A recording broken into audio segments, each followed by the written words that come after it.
4টা লাশ পড়তে দেখেছি এবং একই সাথে সারা দেশে অসংখ্য মানুষের সম্পত্তিকে দখল করতে দেখেছি। একই সাথে আজকে 12-13 দিনে সারা দেশে আমার মা বোনদের উপর হামলা হচ্ছে। এই ঢাকা বিশ্ববিদ্যালয়ে এক দলের সন্ত্রাসীরা আমাদের বোনদের উপর তারা হামলা করেছে। একই সাথে আমরা দেখতে পেয়েছি রামপুরার মধ্যে 5 বছরের এক শিশুর উপরে হামলা করে তাকে হত্যা করা হয়েছে। যখন মামলা করতে গিয়েছে পরিবার, তখন প্রশাসন থেকে বলা হচ্ছে এই ধরনের দুর্ঘটনা আপনারা মাইনে নেন। আরে ভাই, এই ধরনের দুর্ঘটনা মাইনে নেওয়ার জন্য কি জুলাই বিপ্লব হয়েছে?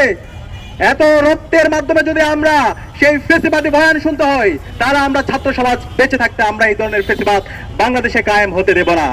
পরবর্তীতে এলাকাবাসী যখন ঘেরাও করলো, এরপরে মামলা নেওয়ার পরে পরিবারকে ক্রমাগত হুমকি দেওয়া হচ্ছে মামলা তুলে নেওয়ার জন্য। এরপর আমরা দেখতে পেয়েছি নরসিংদীর মধ্যে ইতিহাসের বর্বরচিত ঘটনা, আইএমএস জাহালিয়াতকে হার মানিয়েছে। আমাদের এক বোনকে, এক কিশোরকে, 15 বছর বয়সী কিশোর, তাকে গণধর্ষণ করা হয়েছে। গণধর্ষণ করার পরে যখন সে বিচারের দাবিতে এলাকার বিএনপি নেতার কাছে গেল, পরবর্তীতে তাকে বিভিন্ন ধরনের হুমকি দেওয়া হলো এবং এরপরে ওই পরিবারের সামনে থেকে, তার বাবার সামনে থেকে তুলে নিয়ে গিয়ে তাকে হত্যা করা হয়েছে। আমরা এখন পর্যন্ত এই ঘটনার সাথে যারা জড়িত এবং যারা ইন্ধন জুগিয়েছে তাদেরকে দৃষ্টান্তমূলক বিচার আওতায় আনতে দেখিনি। একই সাথে আমরা দেখতে পেয়েছি হাজারিবাগে এক শিশুকে হত্যা করা হয়েছে। এভাবে গাইবান্ধা থেকে শুরু করে বাংলাদেশের বিভিন্ন প্রান্তে আজকে মবের মাধ্যমে নাগরিকদের অধিকার হনন করা হচ্ছে এবং জুলাইয়ের যারা বিপ্লবী আছে তাদেরকে হত্যাযজ্ঞ করা হচ্ছে। এবং এই খুনি হাসিনা যে গত 16 বছরে বাংলাদেশে ফেসিবাদ কায়েম করেছে, গুম খুন আইনা করার মাধ্যমে বাংলাদেশকে একটা অকার্যকর রাষ্ট্রে পরিণত করেছে এবং এই জুলাই বিপ্লব আমাদের 2000 ভাই বোনকে শহীদ করেছে। এই খুনি হাসিনা এবং তার দূষরদেরকে আবার বাংলাদেশে পুনর্বাসনের ব্যবস্থা করছে একটি দল। আমরা সাবধান করছি এই খুনি হাসিনা এবং তার দূষরদের বিরুদ্ধে বর্তমান সরকারকে জিরো টলারেন্স নীতি ঘোষণা করতে হবে। এই বাংলাদেশে খুনি হাসিনাকে ভারত থেকে নিয়ে এসে তাকে ফাঁসির কাস্তে ঝুলাতে হবে, রায় কার্যকর করতে হবে। এই জুলাই বিপ্লবে যে আমাদের 2000 ভাই বোনকে শহীদ করেছে, খুনি হাসিনার যারা মাস্টার মাইন্ড আছে, এই আওয়ামী লীগ, ছাত্রলীগ, যুবলীগকে এই বাংলাদেশে বিচারের আওতায় নিয়ে আসতে হবে।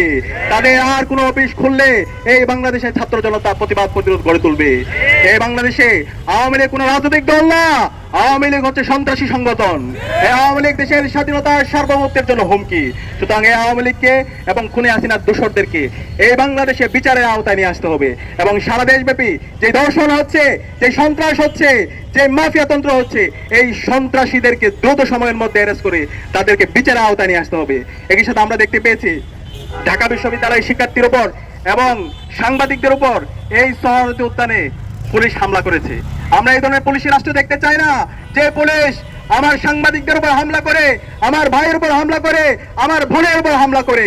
সুতরাং এই পুলিশের যারা এই নাগরিকদের উপর হামলা করেছে তাদেরকে বিচারের আওতায় নিয়ে আসুন। আমরা দেখতে পাচ্ছি এই পুলিশের বিরুদ্ধে ব্যবস্থা না নিয়ে বরং তাদেরকে আরো পদোন্নতি দেওয়া হচ্ছে। আমরা সবকিছু অবজার্ভ করছি, আমরা আপনাদেরকে সময় দিতে চাই, কিন্তু আমরা যদি দেখি আপনারা জালেম হয়ে উঠছেন, আপনারা হাসিনা হয়ে উঠছেন, আমরা আবু সাঈদের উত্তরসূরিরা বেঁচে থাকতে আমরা তা হতে দিব না। প্রয়োজনে জীবন দেব, কিন্তু বাংলাদেশে আর কখনো হাসিনা তন্ত্র ফিরে আসতে দেব না। প্রয়োজনে আবু সাঈদের মতো আমরা রাজপথে নামবো, কিন্তু বাংলাদেশে আমার আর কোনো বোনের উপর, আমার কোনো মায়ের উপর শ্লীলতাহানি হতে দেব না। সুতরাং আমরা অনুরোধ করবো, স্বরাষ্ট্রমন্ত্রী আপনি বিভিন্ন ধরনের হুমকি দিচ্ছেন, হুমকি দিয়েন না। এই জুলাই প্রজন্ম কারো হুমকিকে তোয়াক্কা করে না। আমরা দেখতে পেয়েছি এই ঢাকা বিশ্ববিদ্যালয়ে 15 জুলাই খুনি হাসিনা এবং তার দূষররা, নিষিদ্ধ ছাত্রলীগ আমাদের বোনদের উপর হামলা করেছিল। পরবর্তীতে বাংলাদেশে যে গণবিপ্লব হয়েছে, সেই বিপ্লবের মাধ্যমে খুনি হাসিনা দেশ থেকে পালাইছে। সুতরাং সাবধান করছি, আর কোনো আমার মা বোনদের উপর যদি হামলা হয়, আমার মা বোনদেরকে যদি বিবস্তা করে হুমকি দেওয়া হয়, আর কোনো যদি দর্শন হয়, দর্শনের পর যদি বিচার না হয়, তাহলে আমরা আবার রাজপথে নেমে আমরা গণপ্রতিরোধ করে তুলবো ইনশাআল্লাহ। সুতরাং আপনাদেরকে অনুরোধ করবো, বাংলাদেশের ছাত্র সমাজকে অনুরোধ করবো, সবাইকে সজাগ থাকতে হবে। প্রতিটি পাড়ায় পাড়ায়, মহল্লায় মহল্লায়, প্রতিটি স্কুলে, কলেজে, মাদ্রাসায়, বিশ্ববিদ্যালয়ে এই দর্শকদের বিরুদ্ধে প্রতিরোধ কমিটি গড়ে তুলতে হবে। দর্শকদের যেখানে পাওয়া যাবে তাদেরকে ধরে থানায় দিতে হবে, তাদেরকে প্রকাশ্যে বিচারের আওতায় নিয়ে আসতে হবে। ইনশাআল্লাহ আমরা জুলাই প্রজন্ম ঐক্যবদ্ধভাবে বাংলাদেশে ইনসাফ কায়েম করব। শহীদ ওসমান হাদি আমাদেরকে যে লড়াই দেখে গেছে, যে আজাদির লড়াই, ইনসাফের লড়াই, ভারতীয় আধিপত্যবাদের বিরুদ্ধে লড়াই, আমার মা বোনদের অধিকার রক্ষার লড়াই, সেই লড়াই আমরা জারি রাখবো ইনশাআল্লাহ। সেই লড়াইয়ে সবাইকে নেতৃত্ব দেওয়ার জন্য উদাত্ত আহ্বান জানিয়ে আজকে আমি আমার কথা এখানে শেষ করছি। ইনকিলাব জিন্দাবাদ। সবাইকে